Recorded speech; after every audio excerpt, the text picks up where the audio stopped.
Hell, I guess I should start at the beginning, when politics brought us to the brink.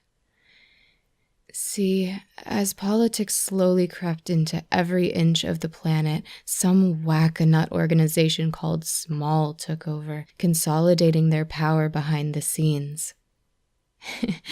Small. It stands for Saving Minds and Loving Lives.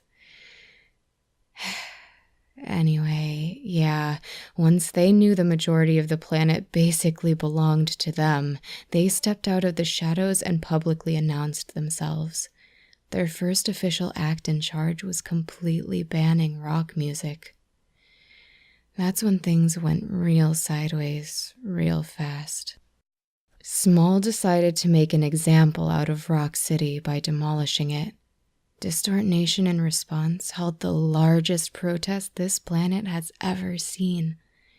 I think that was the first time Small showed their true colors. They sent an army to Distort Nation and, in a short time, took over half the city by brute force. Those who managed to escape the by then almost unrecognizable Distort Nation made their way to Moshtown and teamed up with the citizens. The people took to calling this alliance the Remnants. Small, as usual, was not pleased, so as a result, the terminal war between Small and the Remnants began. This is where I wish I could tell you how the underdogs won, but you gotta understand, this isn't some fictional backstory setting up a rock event or something. This is real life. And in real life, underdogs rarely win. The war took its toll, and Small, due in no small part to their much larger army, was untouchable. The planet was almost theirs, and all forms of rock came close to extinction. On the last day of September that year, however, something happened. The sky turned black. It was crazy. Nobody had any idea what was going on. The planet shook violently that day, and after a blinding flash and this weird, piercing howl that blanketed the entirety of existence, everything changed. All electrical power on the planet died that day. Most people blamed either Small or the Remnants, thinking it must have been some kind of bomb. That was the only explanation offered up, until word spread of a secretive cult known as the Children of the Black Sky.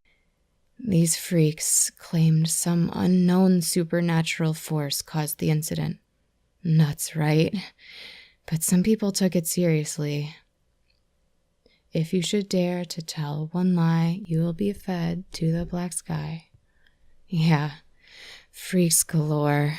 Anyway, not too long after that, armed men and women wearing gas masks started bursting into homes and taking people without explanation or warning. Most of us thought it had to be tied to the cult, but these masks never said a word, so, who knows?